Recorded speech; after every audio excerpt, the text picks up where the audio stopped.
शांतं शाश्वतम् अप्रमेयमनघं निर्वाण शांतिप्रदं ब्रह्मा शंभु फणीन्द्र सेव्य मनीषं वेदांत वेद्यं विभुं रामाख्यं जगदीश्वरं सुरगुरुं माया मनुष्यं हरिं वन्देऽहं करुणाकरं रघुवरं भूपालचूडामणिं बुद्धिर्बलं यशोधैर्यं निर्भयत्वमरोगिता अजाड्यं वाक्पटुत्वं च हनुमत स्मरणात् भवेत्। ओम अस्मद्गुरुभ्यो नमः। कान्तिपुर टेलिभिजनलाई हमेशा धर्म संवादमा जुटिरहनुहुने कान्तिपुर टेलिभिजनको माध्यमबाट हर धर्म संवाद कार्यक्रम निहालिरहनुहुने तपाईं सबै आदरणीय दर्शक महानुभावहरू, कार्यक्रम धर्म संवादको यो पछिल्लो श्रृङ्खलामा म कार्यक्रम प्रस्तुता आकाश नीलम यहाँहरू सबैको हार्दिक स्वागत अभिवन्दन गर्दछु। आदरणीय दर्शक महानुभावहरू, हामीहरूले धर्म संवादको माध्यमबाट दर्शकसँग परोक्ष संवाद गर्ने सिलसिला अन्तर्गत धेरैवटा श्रृङ्खलामा हाम्रा पूर्वीय दर्शन अथवा भनौँ प्राच्य दर्शन पौरस्त्य दर्शनभित्र अनुस्यूत रहेका विभिन्न शास्त्रहरूका विभिन्न त्यसका अंशमा गएर त्यसलाई वैज्ञानिक एवं आध्यात्मिक र व्यावहारिक चिन्तन मार्फत विभिन्न चिजहरू त्यहाँ आत्मसात गरिएका जीवन मूल्यलाई जीवन दर्शनलाई त्यो कसरी हाम्रो जीवनलाई यी अप्ठ्यारा असजिलाका बीचबाट सजिलोतर्फ मोड्ने हो, अप्ठ्यारा असजिला घुम्ती मोडहरूबाट जीवनलाई सकारात्मक रूपान्तरणतर्फ लाने हो भन्ने कुराको सूत्र हामीहरू यो कार्यक्रममा खोज्दै आइरहेका छौँ। मेरा तपाईँ सम्पूर्ण दर्शक महानुभावहरू नियमित यहाँहरूको श्रृङ्खलामा यहाँहरूको जति पनि सद्भाव र यसप्रतिको जिज्ञासा भाव पाइन्छ त्यसबाट हामी थप सम्प्रेरित बनेका छौँ यो कार्यक्रममा। आउनुहोस्, आजको धर्म संवादमा हाम्रा जति पनि नीतिपरक शास्त्रहरू छन्, पुराणादि शास्त्रहरू छन्, त्यहाँभित्र एउटा जीवनको खोज गरिएको छ। लामो समयको चिन्तन पश्चात कुनै हडबडाहटमा गरिएको चिन्तनले, हडबडाहटमा गरिएको अनुसन्धान पुरा हुँदैन। त्यो भएर ऋषिहरूले जो जति चिजहरू खोज्नु भएको छ त्यो एउटा एउटा निधि पत्ता गर्नका लागि, एउटा एउटा रहस्यलाई लामो समयको साधना गरेर पुष्ट गर्नुभएको छ, प्रमाणित गर्नुभएको छ। चाहे त्यो गौतम कणादको न्याय वैशेषिक दर्शनको चर्चा गर्नुहोस् अथवा वेदान्त दर्शनको कुरा गर्नुहोस्, सांख्य दर्शन कपिलको सांख्य दर्शनमा तपाईँ जमेर कुरा गर्नुहोस्, अथवा जुनसुकै पनि दर्शन यहाँसम्म कि चारवाक दर्शनसम्म पनि सबै चारवाक दर्शन, बौद्ध दर्शन, जैन दर्शन, सांख्य दर्शन, वेदान्त दर्शन, मीमांसा दर्शन जति पनि दर्शनपरक हाम्रा शास्त्रहरू छन् ती भित्र जस्तो एउटा जीवनको गोरेटो देखाइएको छ त्यसलाई हामी विभिन्न अवयव मार्फत देखाइरहेका छौँ। आउनुहोस्, चारवाक दर्शनकै एकछिन कुरा गरौँ। समाजमा धेरै भनेको सुनिन्छ चारवाक दर्शन बेकारको हो, नास्तिकवाद हो भन्ने। नास्तिकता हो तर त्यो शरीर कक्षाको दर्शन हो। हेर्नुहोस्, पृथ्वीमा अधिकांश अत्यधिक लागू भएको त्यो क्रियामा रूपान्तरित भएको दर्शन नै चारवाक दर्शन हो। जुन पृथ्वीको इतिहासमा सबैभन्दा बढी प्रभाव लागेको, मनुष्यलाई सबैभन्दा बढी जुन दर्शनले छोएको छ भने त्यो चारवाक दर्शन हो। यसो भनिरहँदा त्यो सही छ त भन्ने होइन, त्यो अन्न कक्षाको यानि कि त्यो शरीर कक्षाको दर्शन हो।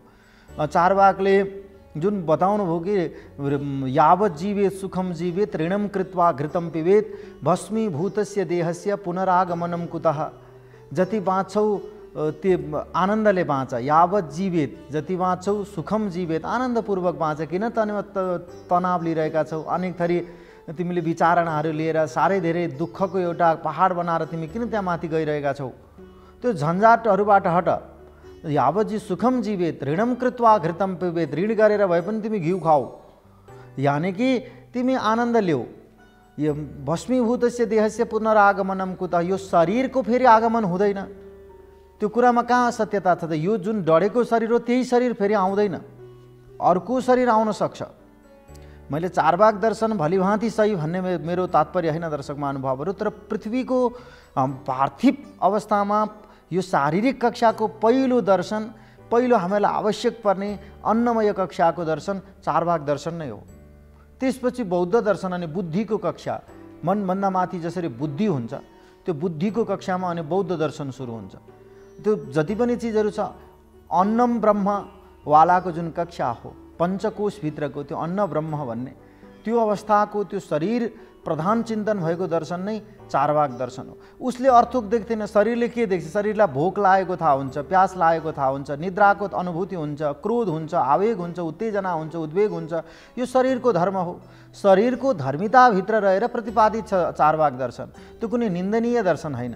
त्यो भएर चारवाक, बौद्ध यी सबै दर्शनहरू हाम्रो पढाइ हुनुको कारण त्यही हो। नास्तिकवाद भनिन्छ भनेको तिम्रो आँखाले यो चर्मचक्षुले देख्ने तत्त्वभन्दा माथि छ ईश्वरीय तत्त्व। त्यो यो आँखाले देख्दैन। त्यही भएर दिव्यम ददामि ते चक्षुः पश्य मे योगमैश्वरम्, दिव्यम ददामि ते चक्षुः पश्य मे योगमैश्वरम्। त्यो दिव्य चक्षु दिन्छु भन्नुभएको छ नि, त्यसको अर्थ के हो?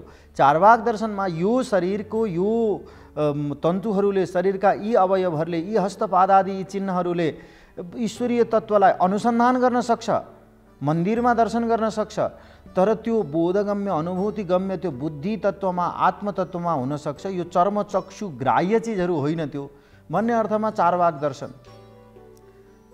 खान सबैलाई पर्छ, पिउन सबैलाई पर्छ, आराम सबैलाई चाहिन्छ, त्यही कुराको प्रतिबिम्बित गरिदिने, त्यही कुरालाई निरूपण गर्ने दर्शन कसरी गलत हुनसक्छ त?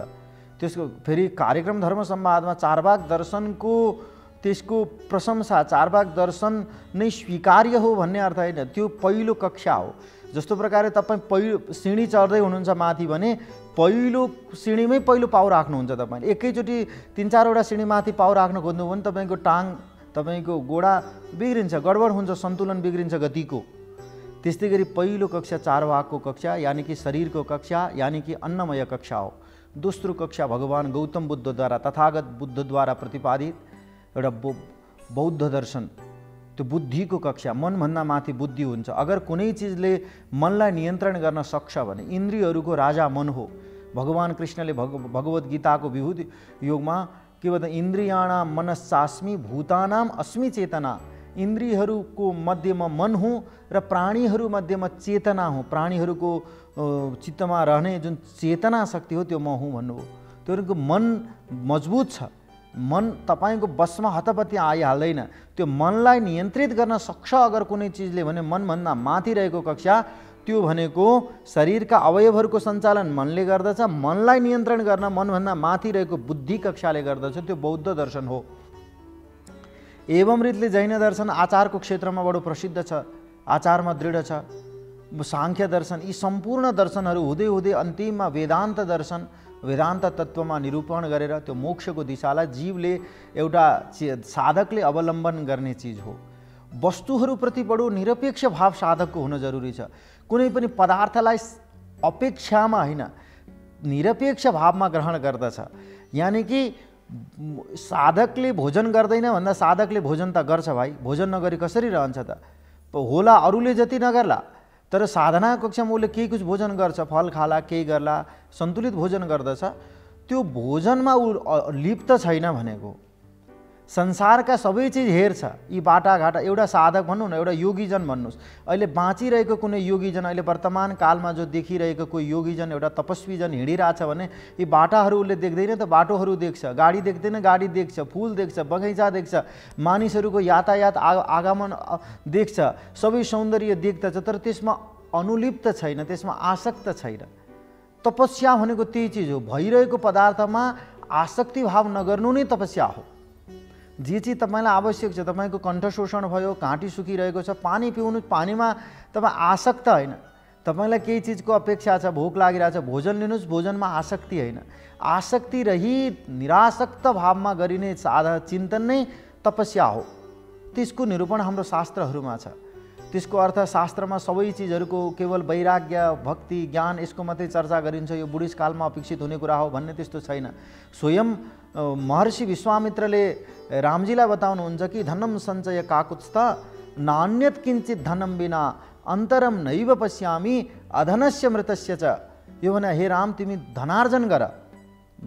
जगद्गुरु विश्वामित्रजी, जसले सारा रामायणको एक प्रकारको नायक साँच्चै भन्ने हो भने त्यसको हिडन नायक जो भन्छ लुप्त विश्वामित्रजी हो, जसले कौशिकी नदीको, कौशिकी सभ्यतामा उहाँको विराट भूमिका छ। त्यो कोशी नदीको तटमा रहेर उहाँले गायत्रीको पुरस्चरण गर्नुभयो।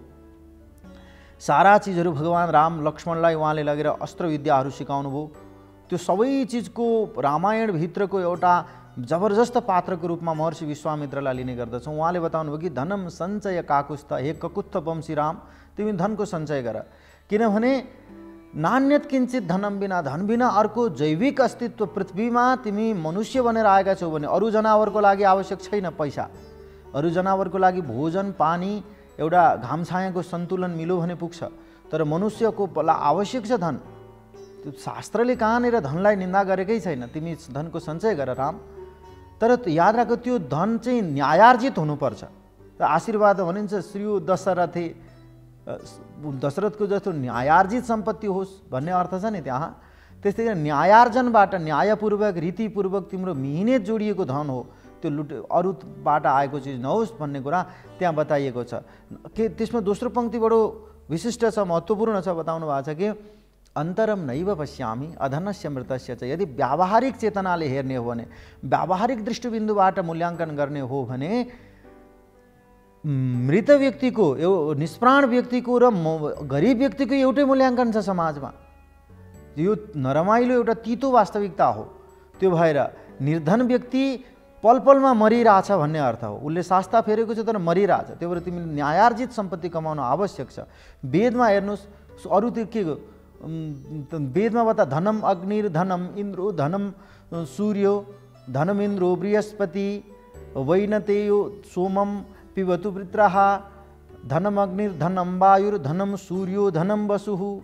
अग्नि देवता, वसु देवता, आदित्य देवता, रुद्र देवता, वायु देवता, यी सबलाई धनको प्रतीकको रूपमा राखिएको छ। त्यो भएर धन आवश्यक छ, तर त्यसको तिमीले न्यायपूर्वक रित गर्नुपर्छ, किनभने अन्यायेन अर्जितं वित्तं 10 वर्षाणि तिष्ठति। अन्यायेन अर्जितं वित्तं, अन्यायपूर्वक कमाएको सम्पत्ति अधिकतम रह्यो तिमीसँग भने केही वर्ष रहला, 10 वर्ष रहला, तर 11औं वर्ष लागिसक्दा तिम्रो परिवारलाई बिगार्न थाल्छ। त्यसले तिम्रो यसरी धमिरा लाग्छ, तिम्रो छोरा नाति, तिम्रो अगलबगल इष्टमित्र, तिम्रो चारित्रिक धब्बा सब चिज त्यसले लिएर जान्छ। हो, यस्तो व्यावहारिक चर्चा शास्त्रमा छ। मैले यो श्लोक उद्धृत गर्नुको अर्थ यो, मेरा आदरणीय तपाईँ सबै दर्शक महानुभावहरू, यहाँभित्र केवल भक्ति ज्ञान वैराग्य एवं ईश्वरीय चिन्तन तपस्या साधना यस्तो मात्रै कुरा छैन, यहाँ बडो व्यवहारपरक चिन्तनहरू पनि छन्। बताइएको छ कि तपाईको अरू शुद्धताहरू भन्ने चाहिँ छुट्टै हो। नमृत बारी सूची सूची योर्थे सूची सही सूची नमृत बारी सूची सूची ही भनिन्छ। सर्वेषाम एव शौचानाम अर्थ शौचम परम स्मृतम। कौटिल्य अर्थशास्त्रमा सबै पवित्रताहरूलाई तुलना गरियो। स्नान गरेर शरीरले प्राप्त गर्ने एउटा पवित्रता भयो, तपाईले ध्यान गरेर चित्तमा आउने पवित्रता, चित्तको मललाई नाश गर्ने एउटा पवित्रता होला। तपाई मन्दिर दर्शन गरेर गंगा स्नान गरेर प्राप्त गर्ने अर्को पवित्रता होला। तपाईले गुरु आचार्यको उपदेशबाट प्राप्त गर्ने अर्को पवित्रता होला। तपाईको मनबाट मिल्ने पवित्रता होला। तर ती सबै पवित्रताहरूलाई दाँच्ने हो भने, एउटा तराजुमा धर्मको काँटामा लगाएर दाँच्ने हो भने, त्यो आर्थिक पवित्रता जो हो त्यो सबैभन्दा ठुलो पवित्रता हो। योर्थे सूची, जो अर्थमा पवित्र छ। आर्थिक दुराचरण जसले गर्दैन, हामी प्राय भ्रष्टाचार भन्ने शब्दलाई खाली त्यो आर्थिक व्यभिचारसँग, आर्थिक दुराचारसँग जोड्छौँ। त्यो भनेको चारित्रिक रूपमा पनि हुनसक्छ, सामाजिक रूपमा पनि हुनसक्छ। तर यहाँ यो श्लोकमा बताइदिन्छ कि जो सबै पवित्रताहरूमध्ये आर्थिक रूपमा जो पवित्रता छ त्यो वास्तविक पवित्रता हो। त्यहाँनिर व्यक्तिको वास्तविक उसको चरित्रको परीक्षण हुने ठाउँ हो।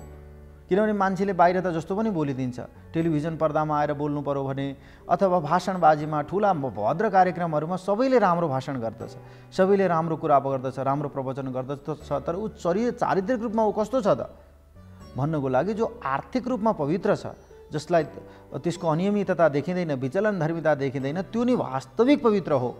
नमृत बारी सूची सूची, न माटोले, बारी भनेको पानीले नुहाएर प्राप्त गरिने पवित्रता दोस्रो तेस्रो चौथो प्राथमिकताका पवित्रताहरू हुन्। यी सबै व्यावहारिक पाटाहरू हाम्रो शास्त्रहरूमा त्यसरी अनुगुम्फित बनेर रहेको छ। मैले बार एउटा विषय मैले प्राथमिकतामा राख्दछु। हामीले एउटा भुल के भयो समाजमा भने शास्त्रसँग दूरी बन्यो। त्यो दूरीलाई अलिकति कम गर्ने, शास्त्रसँग जुन हाम्रो दूरी कायम भयो, धेरै टाढा, त्यो शास्त्र अलग चिज हो। शास्त्र पुराण श्रवण गर्ने हो, शास्त्र वेद पाठ गर्ने हो, पूजा पाठको बेला चाहिने हो भन्ने, त्यो तपाईको जीवनमा चाहिने चिज हो। त्यो पल पलमा हरेक व्यावहारिक कुशलता प्राप्त गर्नका लागि त्यो वैज्ञानिक अथवा आध्यात्मिक आँखाबाट हेर्दाखेरि तपाईलाई घचघच्याउन सक्ने, तपाईको अतीतबाट तपाईले केही चिज लिनको लागि, अतीतले नचिमोट्ने हुनको लागि तपाईको वर्तमानले तपाईलाई नघिज्याओस्, तपाईको वर्तमान बडो शानदार वर्तमान होस् र भविष्य तपाईलाई ज्यादा कल्पनातुर, तपाईलाई ज्यादा छटपटाहटमा नलगोस्। भनिन्छ वर्तमान जे हो त्यही हो जिन्दगी। भूतकालबाट मान्छेले प्रेरणा लिन सक्छ, भूतकालबाट पाठ सिक्न सक्छ, भविष्यबाट प्रेरित हुन सक्छ, उत्साहित हुन सक्छ, तर जिन्दगी भनेकै वर्तमान हो। त्यो भएर तिम्रो वर्तमानलाई नबिगार्ने हो भने यो शास्त्रसँग निकट रहनुपर्छ। शास्त्र कुनै हाउगुजीहरू होइनन्। त्यो धर्म संवादमा त्यो धर्म शब्दले बरफको धर्म चिसो, हिउँको धर्म चिसो, एउटा आगोको धर्म तातो, यी सबै चिजको आफ्नो आफ्नो धर्महरू रहन्छन्। कागले जसरी आवाज दिन्छ, कागको जो रङ वर्ण हुन्छ, जस्तो आकृति हुन्छ, हरेक चिजको, हरेक पदार्थको, हरेक चिजको धर्म हुन्छ। प्राय अरूले धर्म छाड्दैनन्। सूर्य तातै हुन्छ, याद गर्नुहोस्। कुनै दिन त्यो हावाले, बादलले ढाकिएर त्यसको प्रभाव कमाउने अलग अर्थ हो, तर सूर्य आफैमा तातो चिज हो। आगो कहिल्यै चिसो हुँदैन। आगोको मात्रा कम होला, तर आगो आफैमा तप्त पदार्थ हो। पानी चिसो हो। पानी तपाईँ आगोको संसर्गले कदाचित एकछिन तातो रहन्छ, कति बेर तातो रहन्छ, एकैछिन रहन्छ, 2-5 मिनट 10 मिनट रहन्छ। त्यसपछि तपाईँ आगोको सम्पर्कबाट बाहिर पानीलाई निकालिदिनुहोस्, त्यो आफ्नो प्रकृतिमा गइहाल्छ, आफ्नो स्वभावमा ऊ शीतता उसले स्वतः प्राप्त गरिहाल्छ। त्यो उसको धर्म हो। यो धर्म संवाद भनेको आफ्नोपन खोज्ने संवाद हो। किन स्वभाव हो ध्यात्म मुच्यते भन्छ, आफ्नो भावमा रहने। त्यसो मनुष्यको धर्म के हो त? बरफको धर्म चिसो हुनु हो भने, आगोको धर्म तातो हुनु हो, नदीको धर्म प्रवाहित रहनु। नदी भन्ने के बगर हुन्छ, पानी नबग्ने हुने बगर हुन्छ। जसरी भनिन्छ नि बनारस त्यो विद्याको नगरी हो। अगर त्यहाँ विद्या हुँदैन थियो भने त्यो एउटा केवल श्मशान घाट, मणिकर्णिका लगायत घाटको रूपमा चित्रित हुन सक्दथ्यो। विद्याले त्यहाँ साधनाले त्यो चिज बन्यो। त्यो भएर हरेक चिज त्यही हो। विश्वविद्यालय भनेर एउटा उदाहरण लिनुहोस् न। विश्वविद्यालय के छ त? त्यही भवन हो। तपाईँले त्यसलाई होटलमा रूपान्तरित गर्नु एउटा रेस्टुरेन्टमा बन्छ कि बन्दैन? एकातिर त्यसको भान्साघर बनाउने, अर्कोतिर सिटहरू लगाइदिने, मेनु कार्डहरू राखेर टक्क बनाउने हो भने त्यो चल्छ। विश्वविद्यालय भनेको भौतिक संरचना हो र होइन। त्यो भनेको ज्ञानको चर्चा जहाँ हुन्छ, जहाँ नयाँ नित्य नूतन ज्ञानहरूको खोजी गरिन्छ, त्यो विश्वविद्यालय हो। त्यो विश्वविद्यालयको धर्म ज्ञानसँग आधारित छ। त्यहाँ अनेक प्रकारका ज्ञान, फिजिक्सको, केमिस्ट्रीको, बायोलोजीको, अरू विभिन्न अर्थशास्त्रको, संस्कृतको, नेपालीको, मैथिलीको, त्यहाँ अनेक शास्त्रहरूको खोजी गरिन्छ। ग्रामीण विकासका यावत विषयहरूको त्यहाँ खोजी गरिन्छ। त्यो विषयमा भएका सम्भावनाहरू, त्यसका ग्रन्थहरूको अध्ययन गरिन्छ, अनुसन्धान गरिन्छ, अनि नै विश्वविद्यालय हो। त्यसको धर्म हो ज्ञानसँग हमेसा साथमा रहनु हो। त्यस्तै बरफको धर्म चिसो हुनु जस्तै मनुष्यको धर्म के हो? मनुष्यको धर्म मैत्री हो, स्वभाव हो।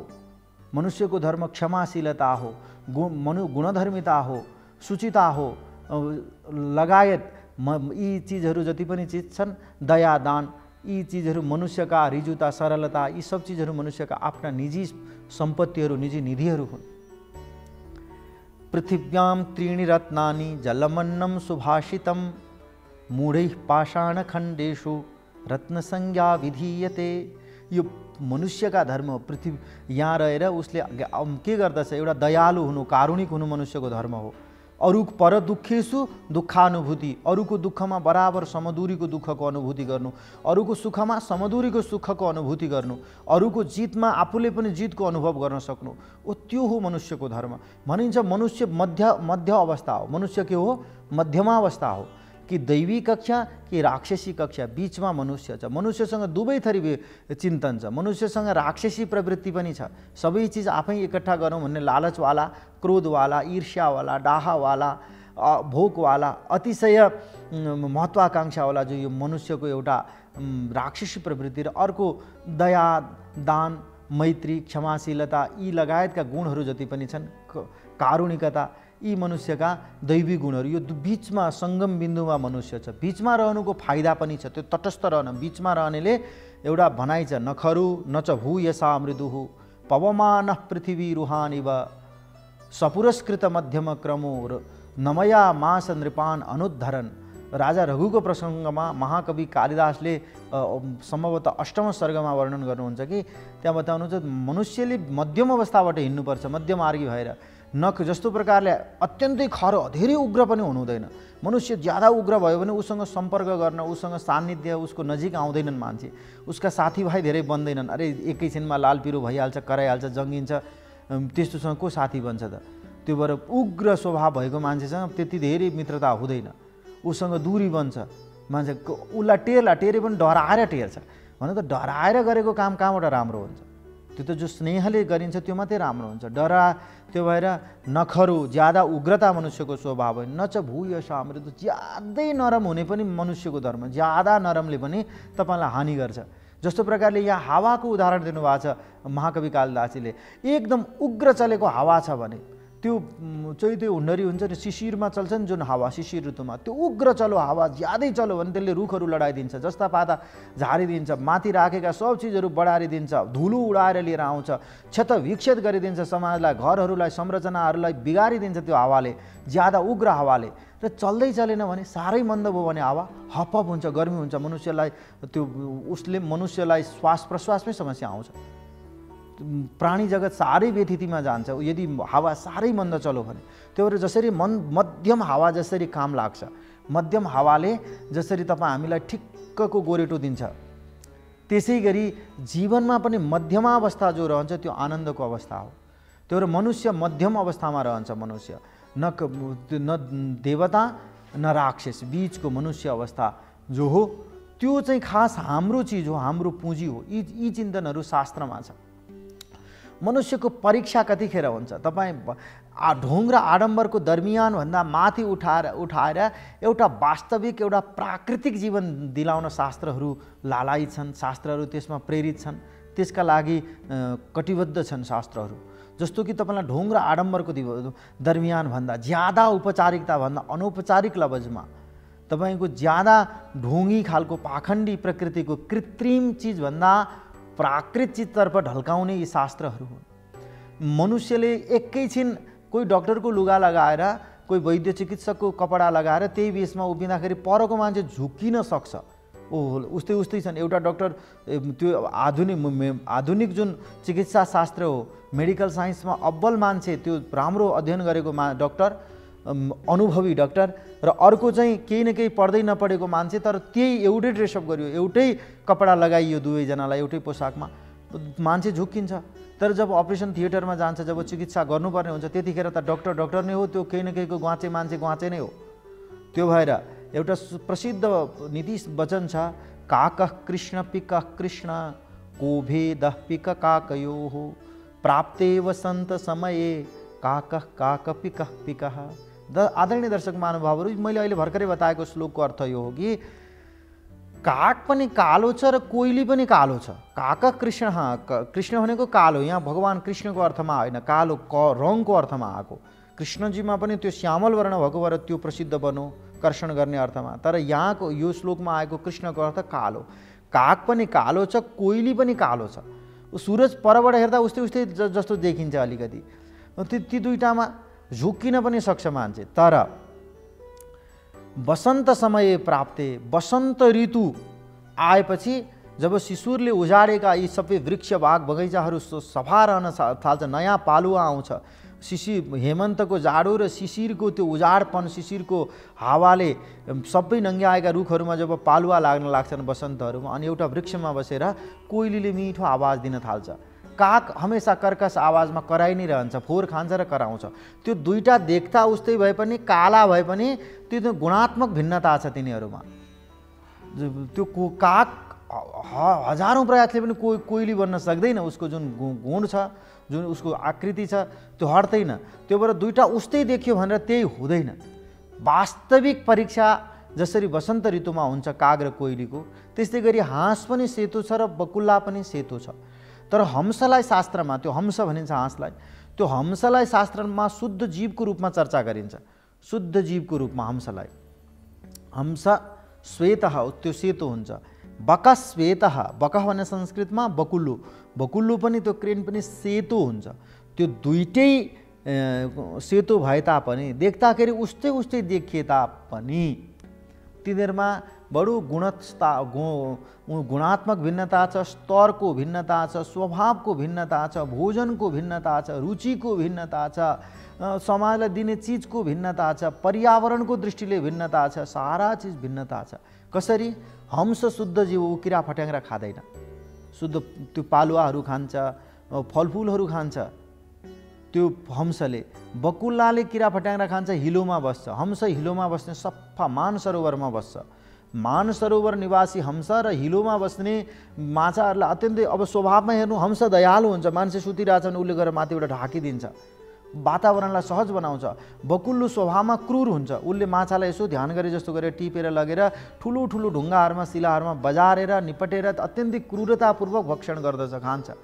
स्वभावमा पनि अन्तर छ। आकृति एउटै देखेर के गर्नुहुन्छ तपाईँ? हंस श्वेतः बकश्वेतः को भेदो बकहंसयो हो, त्यो दुईटामा के भेद छ, के अन्तर छ र? नीर क्षीर विवेकेतु, तर नीर र क्षीर भनेको दुध र पानी छुट्याउनु पर्दाखेरि हाँसलाई तपाईँ दुध र पानी मिलाएर दिनुहोस्, त्यो दुध ग्रहण गर्छ र पानीलाई छोडिदिन्छ। तर बकुल्लोमा त्यो सामर्थ्य हुँदैन। यावत गुणले गर्दाखेरि मानसरोवर निवासी शुद्ध जीव हंस र त्यस्तै देखिने अत्यन्तै क्षुद्र जीव बकुल्लाको तुलना जसरी हुँदैन। पृथ्वीमा रहेका पनि हरेक मनुष्यहरू सबै समान, त्यो समताको चिन्तन हुन आवश्यक छ, तर गुणात्मक रूपमा सबै समान हुँदैनन्। त्यो भएर ढोङ र आडम्बरलाई वास्तविक क्षमताको परीक्षणको दिन मान्छे चुक्छ। कुनै विषयको प्राध्यापक जस्तै चटक्क परेर विश्वविद्यालयमा कोही व्यक्ति गयो भन्दैमा उसले कुनै विषयको प्राध्यापन गर्छ भन्ने एहसास हुँदैन। ऊभित्र त्यो खुबी नै छैन। त्यो भइसकेपछि त्यो अन्तर हो। त्यो अन्तर हटाएर, यी बाहिरी आडम्बरबाट हटाएर तपाईँलाई सङ्लो बनाउनु, तपाईँलाई विधुत कल्मस बनाउनु, तपाईँलाई जे हो त्यही बुझ्नु। पानी पानी नै रह्यो भने त्यो त्यसको गुण रहन्छ नि, हो कि होइन? पानीमा के चिज मिसियो, पानीमा किरा फट्याङ्ग्रा, त पानीमा फोहोर मिसियो भने पानीलाई सङ्लो पानी नै राख्नु शास्त्र हो। मनुष्यलाई मनुष्यकै रूपमा राख्न सक्नु शास्त्रको कोसिस हो। त्यसका लागि ऋषि महर्षिहरूले हजारौँ वर्षको चिन्तन गर्नुभयो। मेरा प्रिय दर्शक महानुभावहरू, आउनुहोस्, आजको यो धर्म संवाद कार्यक्रमको जो श्रृङ्खला चलिरहेको छ, एकैछिन विश्राम, त्यसपछि म फेरि शास्त्रगर्भ विचारहरूलाई यहाँ अनुवर्तन गर्नेछु।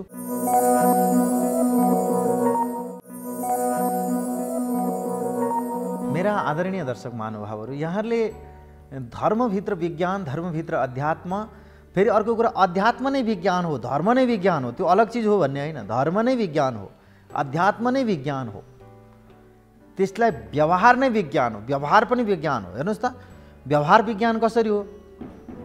एउटा काठ छ, काठलाई छेडेर ठेकी बनाउने, त्यसलाई ठेकेर हर्फे भन्छन् पूर्वतिरको भाषिकामा। कता कता त्यो हर्फे भनेको त्यो सानो ठेकी जस्तो।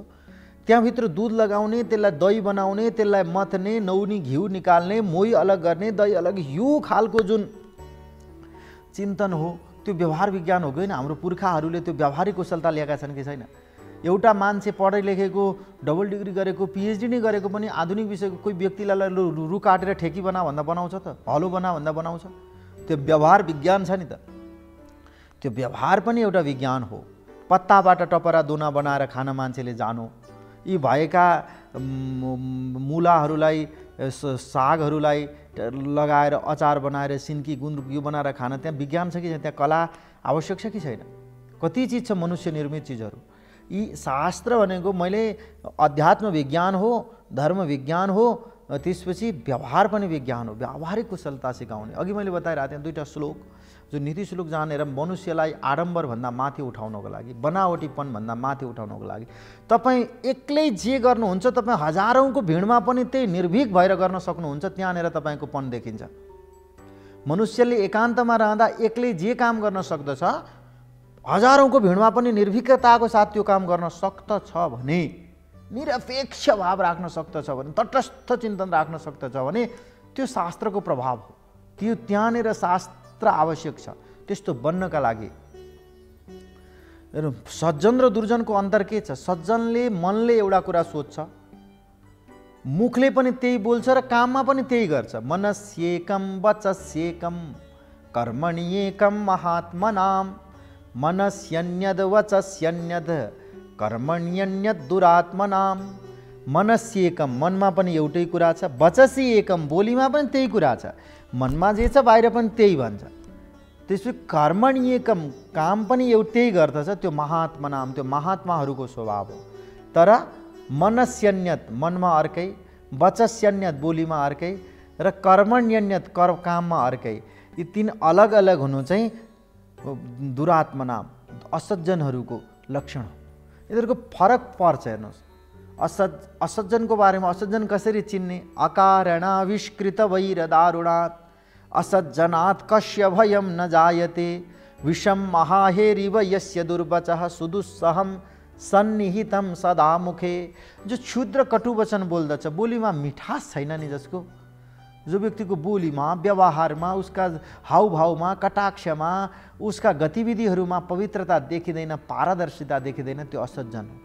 असज्जन न्यु खोज्न उसलाई कुनै कारणै चाहिँदैन। अकारण आविष्कृत वैरदारुण, बिना कारण उनीहरू वैर गर्दछन्। त्यस्तोसँग समाज डराउँछ।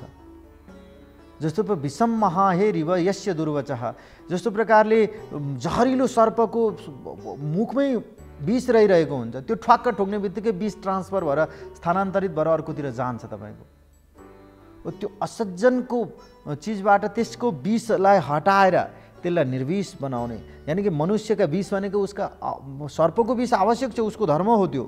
तर मनुष्यका जो विष छ, जो ईर्ष्याको विष छ मनुष्यसँग, क्रोधको विष छ, अनावश्यक क्रोध भनौँ, क्रोधको कुनै ठाउँमा उपयोगिता होला, अन्यायमा परेको ठाउँमा तपाईँको क्रोधले कसैलाई न्याय दिलाउन सक्ला, तपाईँलाई हेपिरहेको, तपाईँलाई दबाइरहेको ठाउँमा तपाईँले आफूलाई अस्तित्वमा देखाउनको लागि आवश्यक होला। तर जो अनावश्यक क्रोधबाट बचाउनु, रूपी विषबाट बचाउनको लागि शास्त्र आवश्यक छ। यो पुराणको श्रवण जो छ त्यो हाम्रो सांस्कृतिक एउटा धार्मिक पहिचान बन्यो, तर त्यो व्यवहारमा लागू भएपछि त्यसको मान्यता प्राप्त हुने हो। जब त्यो व्यावहारिक जगतमा आउँछ अनि मात्रै मान्यता प्राप्त हुने हो। त्यो जो व्यवहारमा जोडिँदैन जुन ज्ञान, त्यो त सूचना मात्रै हो। व्यवहारमा नआएको ज्ञान भनेको फगत त्यो इन्फर्मेसन, यानि कि सूचनाहरू मात्रै हो। त्यो भएर यी सबै चिजहरूबाट उठाएर तपाईँलाई मोक्षको दिशासम्म पुर्याउने यी शास्त्रहरू हुन्। एउटा उदाहरण मेरो दिमागमा यस्तो मजासँग अघिदेखि आइरहेछ, घाँटीसम्म आइरहेछ, म त्यो दर्शक महानुभावहरूलाई बताउँछु। महाकवि लक्ष्मीप्रसाद देवकोटा नेपाली साहित्यका त्यस्तो उत्तुङ्ग व्यक्तित्व, जसको बारेमा त्यो जतिखेर चेतनाको स्तर, हाम्रो शासन अवस्था, शासन स्वरूप नेपालको, त्यतिखेर गरिबीका कठोर दिनहरू नेपालका, त्यस नेपाली दुःख, त्यस्तो बिचमा आएका मान्छे, जतिखेर कागजी सुविधा पनि राम्रो थिएन, कलम लेख्ने सुविधा थिएन, प्रिन्टिङ प्रेसहरूका यी पब्लिकेसनहरूको त कुरै नगर्नु, प्रकाशकहरूको त, त्यस्तो बेलामा यी मिडियाहरूको यी सञ्चार जगत कहाँ त्यति विकसित थियो, शिक्षा कहाँ थियो, त्यस्तो बेलामा एउटा मूर्धन्य तत्त्व, मूर्धन्य क्षमता यो देशले प्राप्त गर्यो। उहाँले अन्तिममा त्यत्रो चिजहरू लेखेर अन्तिममा जाँदा संसार के बताउनु हो? संसार रूपी सुख स्वर्गभित्र रमे रमाइली भित्र चित्र, सारा भयो त्यो मरुभूमि तुल्य, रातै परे झैँ अब बुझ्छु बल्ल, महामरुमा कण झैँ म तातो, जलेर मर्दो बिनु आस लाटो, सुकिरहेको तरु झैँ छु खाली, चिताग्नि तापी जलडाम नफाली, संस्कार आफ्नो सब नै गुमाए, म शून्यमा शून्य सरी बिलाए, आखिर श्री कृष्ण रहेछ एक, न भक्ति भो ज्ञान न भो विवेक। यसमा हेर्नुहोस् नि, म यो संसारकोमा आएँ, भुलभुलैया, यहाँको रङ्गीचङ्गी, यहाँको हरियाली, यहाँका चाकचिक्यमा, यहाँका ती बनावटी सौन्दर्यमा मैले आफ्नो प्राकृतपन भुलेछु, म मनुष्यता भुलेछु। मैले संसार रूपी सुख स्वर्गभित्र त्यो सुखको भन्ने लाग्ने, कस्तो सुख भने त्यो वास्तवमा सुख होइन, त्यसको आयु धेरै कम छ। सुख स्वर्ग रमे रमाएली भित्र चित्र, सारा भयो त्यो मरुभूमि तुल्य, रातै परे झैँ अब बुझ्छु बल्ल, म त रातै परे जस्तो मैले देखिरहेछु। महामरुमा कण झैँ म तातु, म यस्तो अवस्थामा छु कि यहाँभित्र आएर मैले आफ्नो गन्तव्य भुलेको सिपाही जस्तो, एउटा युद्धमा गएको सिपाही छ जो युद्ध गर्दा गर्दै त्यो यस्तो जालमा पुग्यो, जङ्गलको एउटा निबिड जङ्गलको एउटा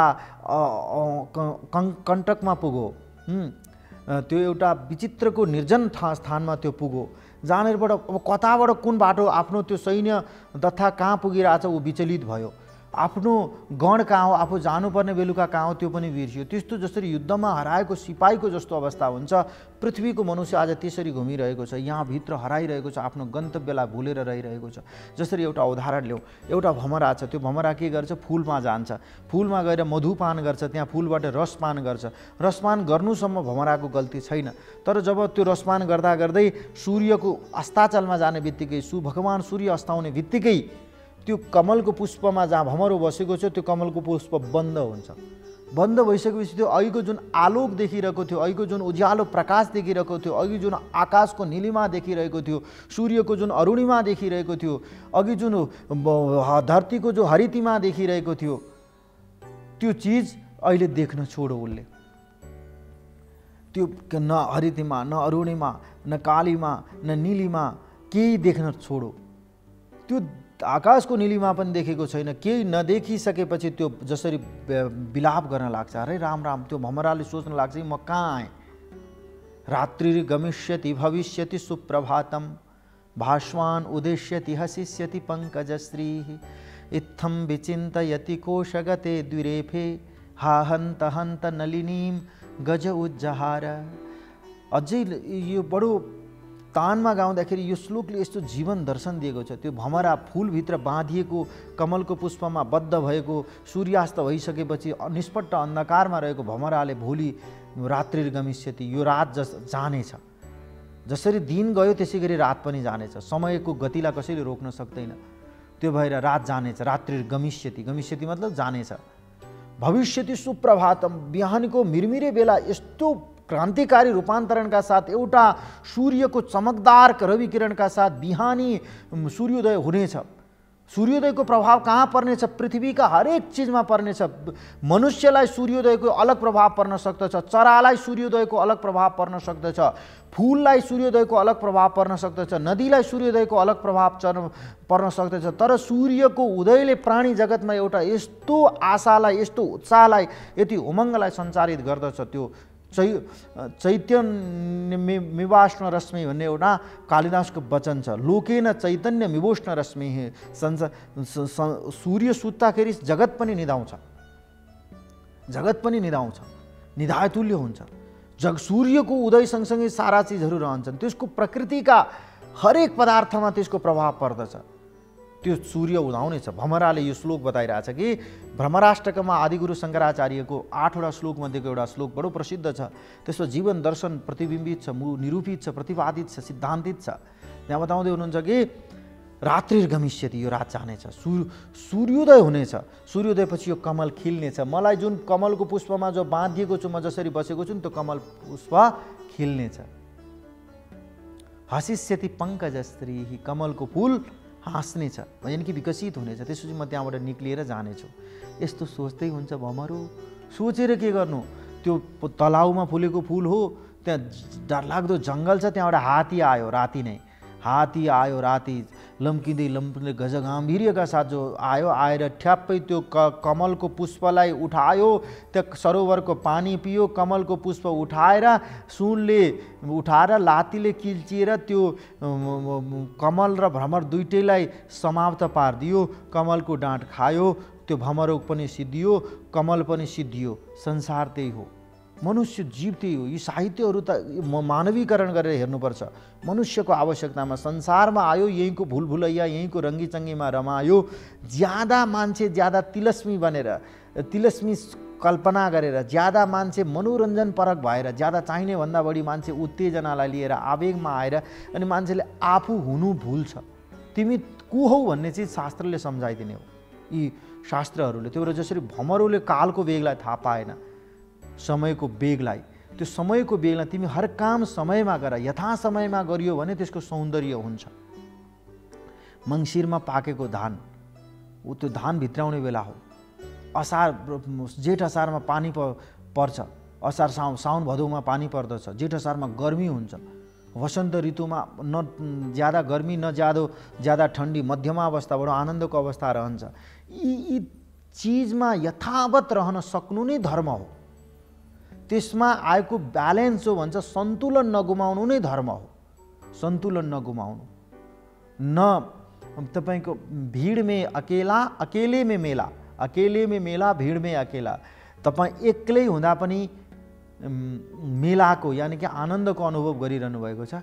तपाईँ भिडमा जाँदा पनि तपाईँको आनन्द घटेन, बराबर रह्यो। त्यो भिडको चिच्याटले, भिडको मागले, भिडको यातायातले, उनीहरूको हिँडाइले, उनीहरूको पदचापले तपाईँलाई थोरै पनि असर गरेन हो। त्यो यात्रा हो, त्यो प्राकृतिकपन जो मनुष्यको हो त्यो चिज शास्त्रले सम्झाउने हो। धेरै चर्चाहरू सुनिन्छ, जस्तो हामीले केवल त्यसलाई एउटा यो चलनको रूपमा मात्रै राखेका छौँ। त्यो त चलन मात्रै होइन, त्यो तपाईँको जीवन बाँच्ने ढङ्ग हो। त्यसले ठुलो गतिलाई, ठुलो परिणामलाई व्यक्त गरिरहेको हुन्छ। यी शास्त्रहरूले मैले बताइरहेको थिएँ, यी विभिन्न चिजहरूमा रहेर त 3टा चिज शास्त्रमा बताइएको छ जो तपाईँले उत्तम, मध्यम र अधमावस्था, उत्तमावस्था, मध्यमावस्था र अधमावस्था। उत्तम अवस्था के हो? मान्छे सङ्केतबाटै काम बुझ्नु उत्तम अवस्था हो। मालिकले, कोही व्यक्तिले रोजगार दिएको मान्छेलाई, रोजगारी गर्ने मान्छेलाई गएर जाऊ तिमी बजारबाट साग लिएर आऊ भनेर पठायो भने त्यो सेवक यति चलाक हुन जरुरी छ कि उसले, मालिकले यद्यपि मलाई साग पालक लिएर आउनु भनेर पठाउनु भयो हो, तर मलाई थाहा छ घरमा अदुवा छैन, धनियाँ छैन, टमाटर छैन, तेल छैन, यो सबै चाहिने चिज मैले लिएर जानुपर्छ। साग लिएर आइज भन्दा सागै मात्रै लिएर जाने त्यो मध्यम हो। जसले त्यो सागका साथमा अरू सबै चिज, त्यसलाई चाहिने चिज जोडेर लिएर जान्छ, त्यो मात्रै उत्तम हो। अनि अधमको हो जो मध्यम चाहिँ साग लिएर आइज भन्दा सागै मात्रै लिएर आउँछ, त्यसलाई चाहिने पूरक चिजहरू ल्याउँदैन। अधम चाहिँ साग लिएर आइज भन्दा अर्थकै उटपट्याङ गरेर आउँछ, केही नलिकन अर्कै चिज लिएर आउँछ। यो 3टा चिज शास्त्रमा छ।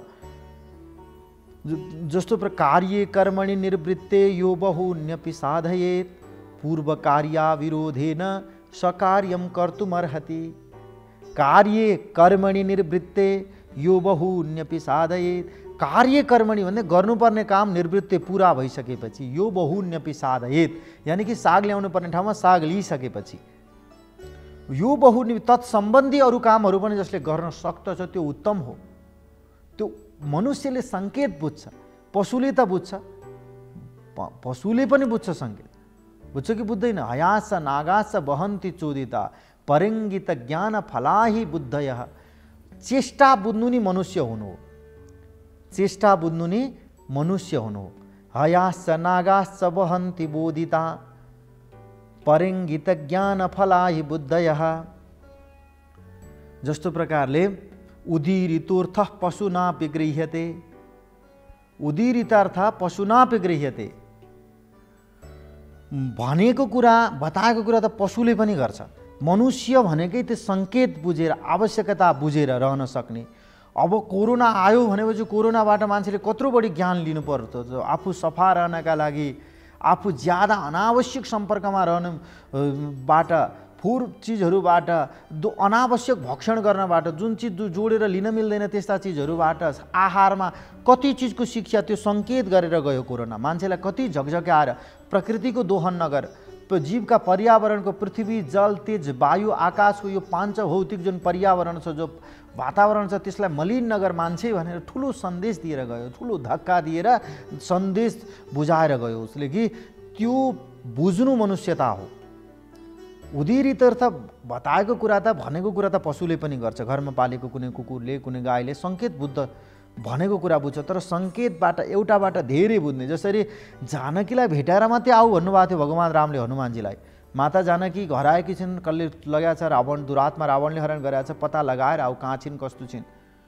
सट्ट भेटेर बातचितै नगरी फर्का भए पनि हुन्थ्यो, बातचित गरेर ल भनेर ढाडस दिएर फर्क्या पनि हुन्थ्यो। लङ्का डढाउनु कसले भनेको थियो त? लङ्का जलाउनु भनेर भनेकै थिएन। त्यो त्यत्रा रावणका सेनालाई मारेर फर्किनु, रावणको अत्यन्तै प्रिय, आफ्नो अतीव पुत्र, प्राणप्रिय पुत्रलाई, अक्षयलाई वध गरेर फर्किनु भनेकै थिएन हनुमानजीलाई। रामजीले के भन्नुभयो? जाऊ माता जानकीलाई खोजेर आऊ। उहाँ त्यतिकै जान सक्नुहुन्थ्यो, तर खोज्नु मात्रै समाधान होइन नि। त्यहाँ जानकी भेटे, त्यहाँ अशोक वाटिकामा बस्नु भएको रहेछ, खुइय गर्नु भएको रहेछ, बेकारको शरीर बनाउनु भएको रहेछ, चिन्तामा हुनुहुन्छ, तनावमा हुनुहुन्छ, त्यस्तो भनेर के गर्ने? मार्नु त रावणलाई छ, जित्नु त लङ्का छ, त्यहाँ कस्ता कस्ता भीषण विकट योद्धाहरू छन्, तिनीहरूसँग मुकाबिला गर्नु छ, रावणको सैन्य विज्ञान पत्ता लगाउनु छ, ती के खाँदा रहेछन्, तिनीहरूको व्यूह रचना कस्तो रहेछ, तिनीहरूका अट्टालिकाहरू कस्तो रहेछ, हात हतियार कति प्रकृतिका रहेछन्, शस्त्रास्त्रमा कतिको ज्ञान राख्दा रहेछन्, त्यो बुझेर जानुपर्ने छ। त्यो उत्तम भनेको सङ्केत, रामजीको सङ्केतबाट मात्रै हनुमानजीले लङ्का डढाइदिनु भयो कि च्यालेन्ज गर्नुभयो, चुनौती दिनुभयो कि भोलि हेर है रावण, राम्रो दिन छैन तेरो, सच्चिने वा सच्ची हाल। हनुमानजीलाई थाहा थियो रावण सीतालाई देख्नु समाधान हो त, सीता हराएकी छिन् तिनलाई अशोक वाटिकामा देखेँ यो समाधान हो कि त्यो सीतालाई लिएर जानु अयोध्यासम्म लिएर जानु समाधान हो? समाधान लिएर जानु हो। लिएर जान त्यत्तिकै दिन्छ शत्रुले? लिएर जान दिँदैन उसले, त्यत्रो हरण गरेर त्यत्रो सुरक्षा घेराभित्र राखेको छ। तिनीहरूलाई मार्नु पऱ्यो, उनीहरूसँग जुझ्नु पऱ्यो, उनीहरूलाई परास्त गर्नु पऱ्यो, पराजित गर्नु पऱ्यो, अनि त्यसपछि निष्कण्टक भएपछि लिएर जानु पऱ्यो। त्यो पराजित गर्नका लागि के बुझ्नु पऱ्यो? उसको सेना बुझ्नु परेन, सैन्य ताकत कति छ, त्यो सबै उत्तम व्यक्तिले सङ्केत गर्दछ, बुझ्दछन्। शास्त्रले हामीलाई सङ्केत गर्ने हो, दिशानिर्देश भनिन्छ नि जसलाई, दिशानिर्देश गर्ने हो। त्योभित्र गोरेटो होइन। त्यो पनि तपाईँले यसरी जाऊ, तिमी यसरी जाऊ, त्यहाँ स्वयं प्रभा भन्ने देवी भेटिन्छन्, तिनले अलिकति सहयोग गर्छिन्, तिमी लङ्का नदीको तटमा त्यो समुद्रको तटमा पुग्छौ, सम्पातीले तिमीलाई सूत्र बताउँछन्, तिमी यसरी जानु, रातमा बाटोमा सिमिका आउँछ, बाटोमा सुरसा आउँछिन्, बाटोमा अर्को त्यो छायाग्राहिणी जो एउटी राक्षसी आउँछ, पछि लङ्किनी आउँछ, यसो तिमी द्वन्द्व गर्दै जानु भनेर बताएको थियो र थिएन।